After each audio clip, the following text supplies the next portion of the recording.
From Wana Brands, welcome to Enhance Your Life. I'm your host, Jonathan Small, and each week I talk to people from all sorts of professions and backgrounds about how cannabis has enhanced their lives and how this healing plant can enrich your life too. Hey everybody, welcome to the Enhance Your Life podcast. My name is Jonathan Small. I am so glad you're with us today. We have a really special guest. Victor Calderon is with us today. He is an author, a teacher, a pastor, and a 3-time cancer survivor. Just amazing. He is a former senior pastor at several formal congregations, but now has his own following as the Canna Pastor, which is a website and also a consultation service that he offers. And Victor has very graciously agreed to share his amazing story with us. So welcome to the show, Victor. What a pleasure to be here with you. I'm excited to share my story, but more than anything, I'm excited for the listeners who are going to be able to hear it from a different point of view. So thank you so much for the invitation. Sure. Let's start this story in 2009, September 8th, right? This is when you received some pretty bad news. Can you start us off with that? Yeah, absolutely. I was in a hospital bed here in Bellevue, Washington, when the doctor came into my room, and after having gone through 2 biopsies, bone marrow biopsies, the doctor said, Mr. Calderon, I'm here to let you know that we have found something wrong with you, and it's cancer. You have leukemia, and we need to start chemotherapy as soon as possible. And here, I'm just hearing her because I couldn't see her. I had blood clots in both the retinas of my eyes. I couldn't see. I had experienced some bad fevers and whatnot. And when I heard cancer, I heard a flatline, John. It was a flatline for me. And it was then that she kept on talking and whatnot. And I realized that in this flatline that I'm hearing, I have to make a choice. You're either going to live or you're going to die. Wow. Yeah. That's amazing. And I am so sorry to receive that news. It just must be devastating. What happened next? You went through some pretty intensive chemotherapy treatments, right? Yeah, I actually had to go through 5 blood transfusions prior. I had to do blood transfusions, 2-liter bags of blood transfusion, followed by chemo that same day. Actually, one followed by the other. So it was 2 hours of blood transfusion followed by 2 hours of chemo. And that happened for 5 days straight. Then they sent me home. And how did you feel?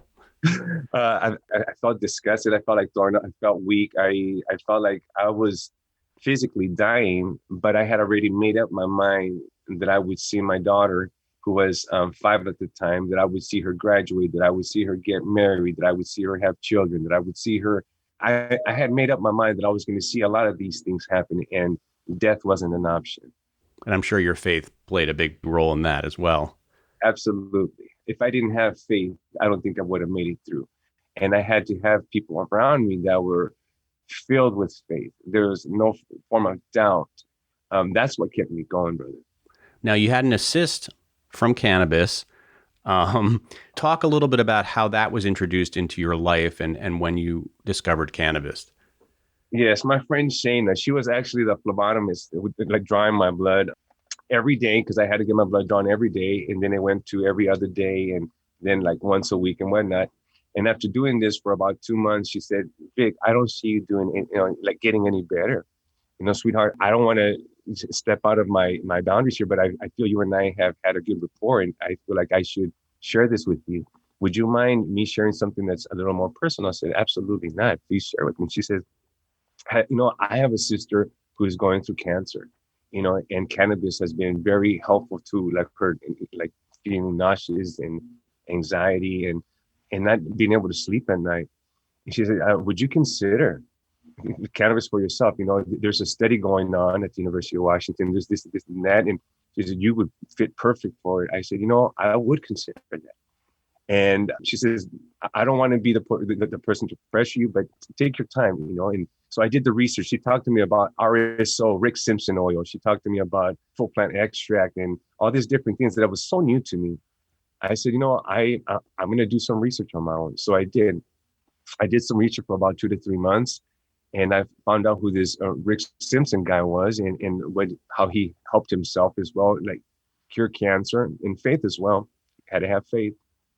When he was able to take his life into his own hands, was when things started to change. And I said, you know what, Vic, you're gonna have to take life into your own hands as well. I began to coach myself mentally, and stuff like that. But did you have a stigma about cannabis, given what you did for a living? At that time, yeah, you were well, a pastor, right? pastor. Well, and my first experience with cannabis was in college, and it put me to sleep. So I'm like, I don't want to be asleep, and I don't want to, be doing that. But the fact that I did the research and stuff, and then I began to educate myself, things started to change because I am an educator by nature. I've been in education for the last 22 years, and teaching at got a local community college here. And that to me played a very key role. I said, I have to educate myself. I can't shut it out if I don't know anything about it. So I dug deep into it. And I was looking up a lot of stuff on marijuana on my computer. But then at the time, my wife, she's like, well, why are you looking at marijuana? She's like, what's on your browser history is? Yeah. Yeah, exactly.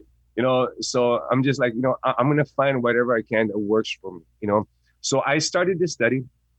And then they started coming to my home. I got my medical marijuana card or permit here in the state of Washington. It became legal in 2009 as medical use. So I began to use it immediately, when that happened. That's when things started to change for me. How so? That whole experience, educating myself and then finding a way that would work. So talk a little bit about how once you started trying the marijuana, was it immediate, the effects, and did it scare you a little? I guess you had tried it before, right? So it wasn't completely new to you. Yes, yeah. I tried it before, and the way that they were saying, Vic, you have to have a certain strain. You want a strain that's gonna make you hungry. You're gonna have the munchies so that you can eat food that is healthy, that your body's gonna, and instead of eating processed food, eat stuff that is more raw and stuff like that. So that's what I started to do. So I mean, when I was getting hungry, I wasn't feeling nauseous. Man, I had a good appetite. So I was feeling better. My mom came and stayed with me for about 3 months, John, and she was cooking all this awesome organic Mexican food, that a mother was doing just with love and just cooking. So, man, I was feeling better. The whole effects that it gave me, like that cerebral psychoactive stuff, it wasn't bad. I was actually, in those moments of being medicated, I felt a closeness to God. I was like, my relationship with him, like, it's like I was an open book in front of him. And he was just telling me all these things. And I was just kind of like, I know I wasn't hallucinating, but I know that I was having this deeper relationship with him, and I was meditating, in the times that I could close my eyes, because even if I opened my eyes, man, I couldn't see because I had the blood clots for 8 months in my eyes. Yeah. Wow. That's incredible. So you had these blood clots. What were the symptoms of what you had? You mentioned you had blood clots in your eyes, and I had high fevers, shivers, achy bones. I couldn't even really walk. I felt like there was like needles under my feet.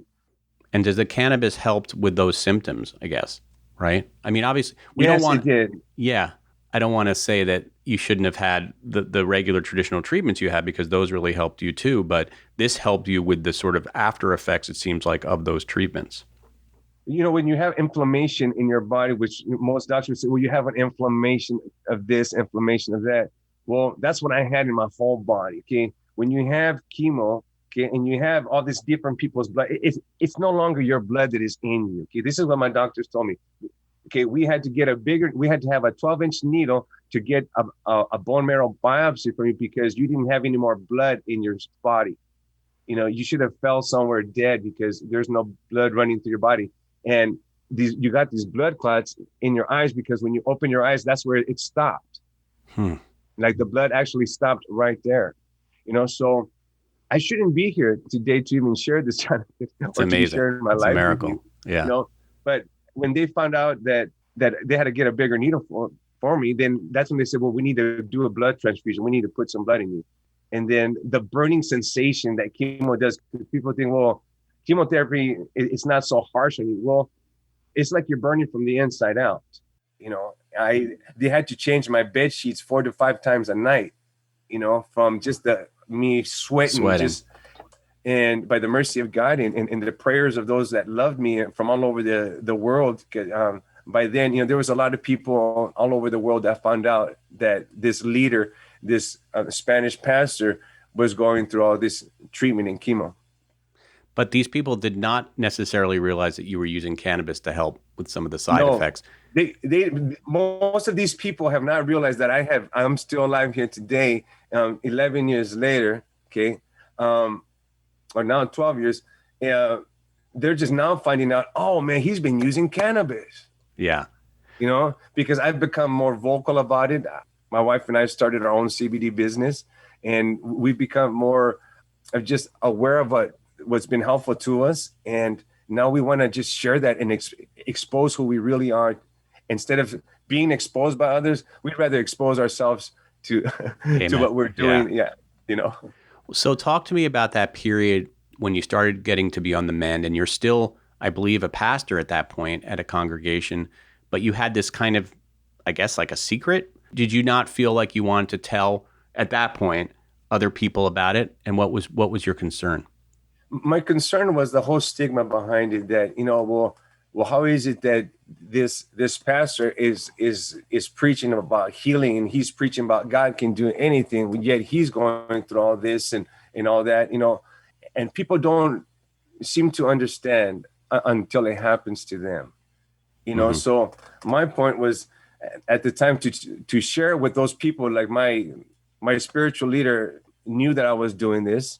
He knew that I was a study of this, and therefore, hey, if you can find whatever you can to help you, then you know your body best. So your spiritual leader approved of it? Yeah. Okay. Yeah. That's and wonderful. It was also because his wife at the time was going through cancer as well. See, they were having a personal experience. Yeah. Sometimes that's what it takes, is for somebody to have their own experience with it, and they don't have that stigma anymore when they see how effective it can be. Yeah, exactly. Was it hard for you to not be able to share it with the people who were listening to you every day? Did you want to share it with them? I did want to share, but then I also knew that some of the members of the church also came from those backgrounds where they had to let go of that and made a change, because God had made a change in their life. And I didn't want to trigger anything in any negative form. So I wouldn't distance myself from them, but I would distance the conversation. Yeah. I wouldn't, that wouldn't be a part of that. The cancer unfortunately returned twice.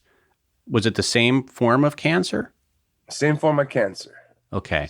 And every time you had to go through these really difficult procedures, right? These blood transfusions, but and cannabis treatments.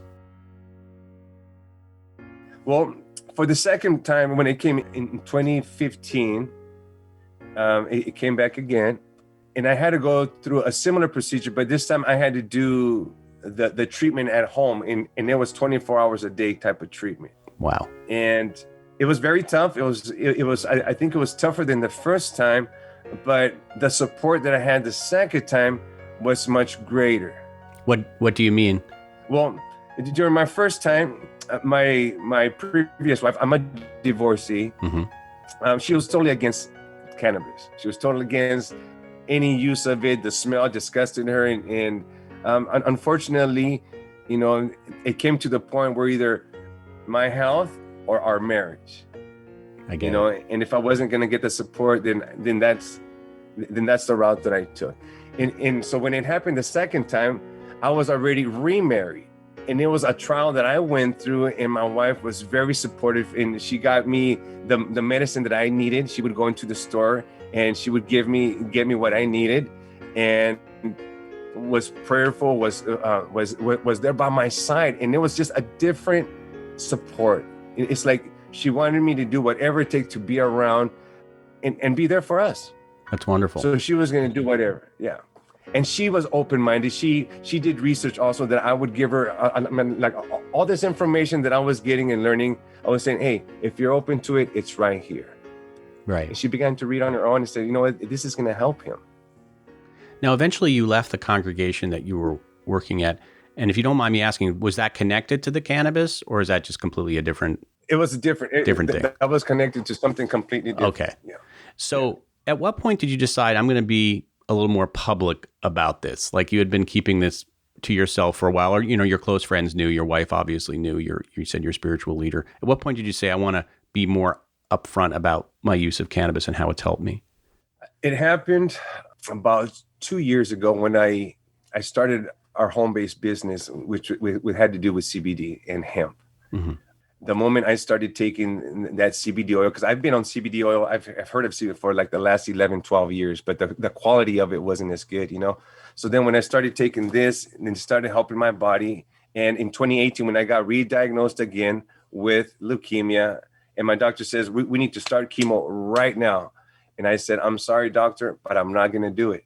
I'm going to stick to my cannabis. I'm going to stick to CBD oil. And I have a naturopath doctor that I'm working with, that we're a whole team of people working with me. I said, when I turned that down and I decided that I'm going to do treatment with cannabis, that's when I made up my mind that I didn't care what anybody said. I didn't care about the critics. I didn't care about what my mom and dad, how they felt. My brothers, I have 2 brothers that are pastors. They're like well known in our state through the organization, and one of them is more open than the other, but the other one is slowly like also opening his mind to the benefits of it. And I'm curious what his reservations are about cannabis. Is it more just that he has a bad association with it culturally, or does he not believe the science? Or talk to me a little bit about that. He believes in the science because he sees me alive today. You're the living proof. Yeah. Right. And he just doesn't feel like for the recreational use, he doesn't believe that recreational use should be allowed. But as I have mentioned, I said, even for recreational use, I said, you would see that there's less arguments and, there's more mellow people. Mm-hmm. People are more, relaxed and stuff like that versus. Yeah, you don't see a lot of fights breaking out with a bunch of people who are on cannabis like you might with alcohol or some other drugs. Right. Yeah. Exactly. So I have sent him information, and he's been learned on CBD oil and stuff. I've used topicals on all my family members, and they're like, you know what? It works. From my parents to the youngest child, with a gummy that's broad spectrum, no THC, they have seen the benefits of it. They have testified to where I've come from, that they saw in how skinny I was, how much weight I had lost, going from weighing 185 to 130, 135, somewhere around there. You could, see the sickness on me, to, you're making it all the way back to 180, and now helping others and educating them through what I'm doing as an instructor at the college, and just helping people. So for people who are listening, who might be religious people, spiritual people, who see the word pastor and cannabis, together in the same sentence, might be like, wow, okay, what is this all about? What do you tell them about, you're the living proof of the efficacy of this plant, but what do you tell them about their concerns about it? What are their concerns, and how do you alleviate those concerns? If anyone's on the fence about a choice that they have to make as their preference of medication, okay, you can choose a plant, or you can choose a science, human science, direction. I also came to that crossroad, where I was like, am I always going to believe these men and women who have a white cape on and coat, and they're telling me all that's wrong with me, and then that this one pill is going to help me out, but then it starts affecting different parts of my body, and then they give me another pill to cover that, and then still give me another pill. I've been there. Just because of my choice now has been different to choose a more natural way, using herbs and plants and whatnot. I can't cast judgment on somebody who chooses to do pharmaceuticals. I'm not. I've done that. I've been there, done that. Okay. Then got the news that I was developing cirrhosis of the liver, but it wasn't because of any drinking or smoking, it was because of these different drugs that I was taking. And when I came to the conclusion that my lab, that my file in my medical records was getting bigger instead of shrinking, then I knew that I had to take my health into my own hands. So if you're on the fence, if you're not getting better with where you're at right now, and if you've been on pharmaceuticals, will you reconsider?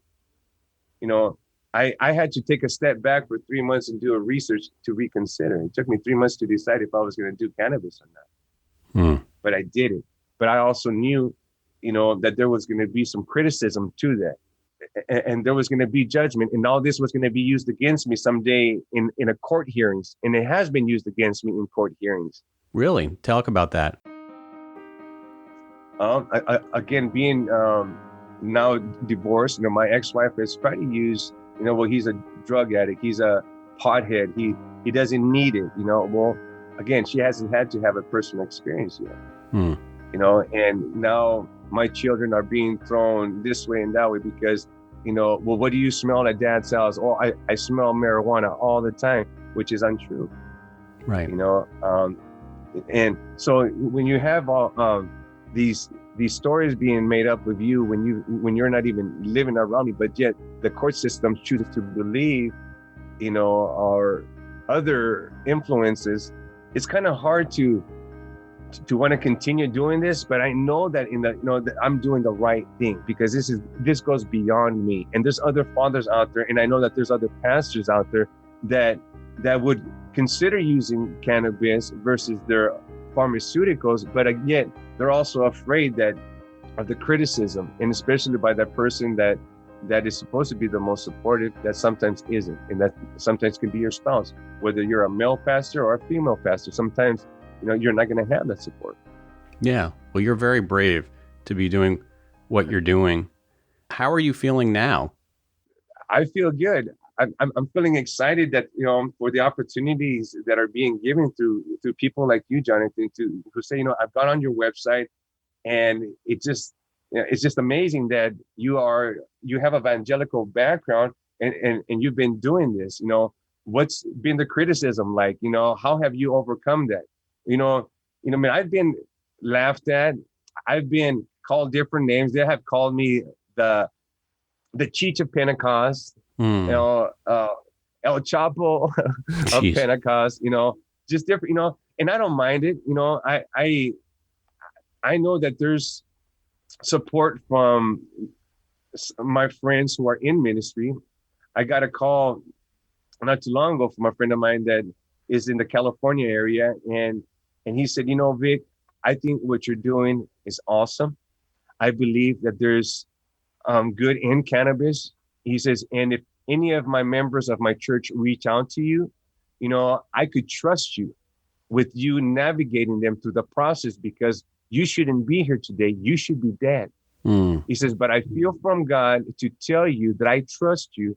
He says, there was a point in my life when I was road biking. He said, I was riding not too long ago. He says, and I'm sorry to share this with you, Vic. He says, I have to tell you this. He says, I was on antidepressants because of all this COVID thing that happened. He says, I didn't know who was going to be coming to church anymore. He says, I was so depressed. I started taking antidepressants that when I began to road bike, voices kept telling me to go off the cliff, that I didn't matter anymore, that I was going to lose the church anyway.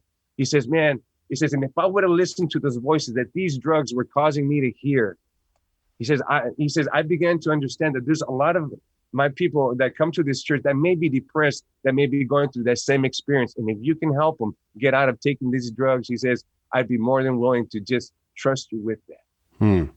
That's powerful. That meant the world to me, right? Yeah, there, that's powerful. Jonathan. All right. Well, this is such an amazing story. Victor, if people want to find out more about you and your services, where should they go? Or they can go to my website at www.cannapastor.com.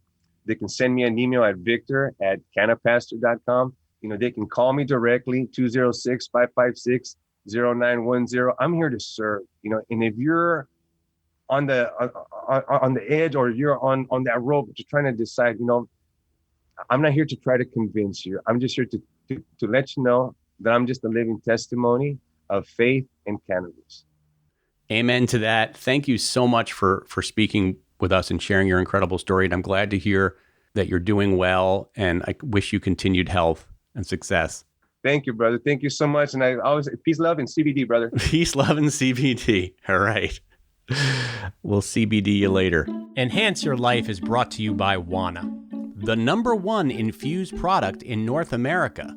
Wana's entire process is designed to deliver the same great experience time after time. They have spent years fine-tuning their recipes so that their products are delicious, consistent, and potent.